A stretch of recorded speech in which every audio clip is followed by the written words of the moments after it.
Ayun o, bago tayo magluto, sayawan muna natin yung niluluto natin para masarap. So, ayan, prito tayo ng talon mga kaludi, saka itlog, nakapirito na tayo.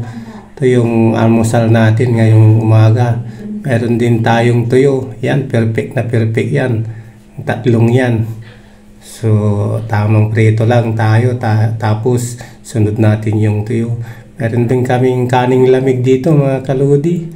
Yan, tira namin to nung gabi. Kaya para hindi masayang, isangag natin. Lagyan natin ng bawang, sibuyas, saka mantika, saka ano na lang dyan, asin. Masarap na yan. So, antayin natin maluto yung niluluto ni Mrs. Yan, alas 7 na ng umaga, medyo maaraw na mga kaludi. Kaya maliwanag na. Natrasado yung gising namin. Ayan, luto na yung talon natin mga kaludi, pritong talon natin. Pagsama-samahin na lang natin dito sa isang plato. So, isunod na niya yung sunod na natin yung tuyo mga kaludi. Siguro mga 6 na piraso lang lagay natin. Yan, para siya, tipid. Sa na yung iba, sa ibang umaga ulit. Ayan, para kasi pag hindi mo yan naubos, wala. Buti na yung kunti-kunti lang iluto natin para maubos yan. So dito pala yung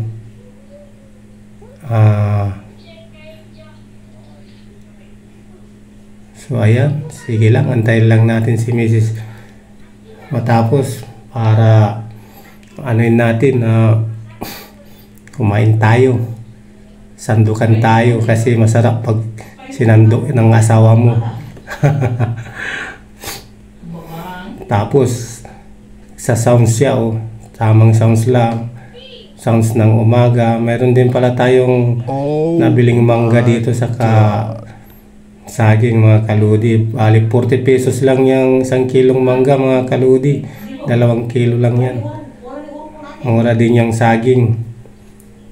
So, dito pala yung bike ko na nakasabit mga kaludi. Sinabit ko na yan. So dito yung lugar namin, dito yung labas. Yan. Medyo wala pang tao kasi nagpre-prepare pa sila para pumasok sa trabaho. So ayan mga kaludi, sangag na natin yung tira-tirang kanin. Sangag na natin sa mainit na mantika. Yan, tamang sangag lang tayo. Oops. Masarap yan mga kaludi, lalo na pag medyo tinustod mo ng kunti. So antayin natin, dito lang tayo sa lamesa. Ito yung prito kanina pala. So yan mga kaludi, antay lang, sasandok na si Mrs. Mag-almusal na tayo, tapos papasada na tayo mamaya. Alis na tayo para pumasada mga kaludi. So yan kunting lang, kanin lang para hindi tayo ma-high blood. So ayan, kain tayo mga kaludi, almusal. Maraming salamat sa panonood. Like na lang, pag-share. Maraming salamat.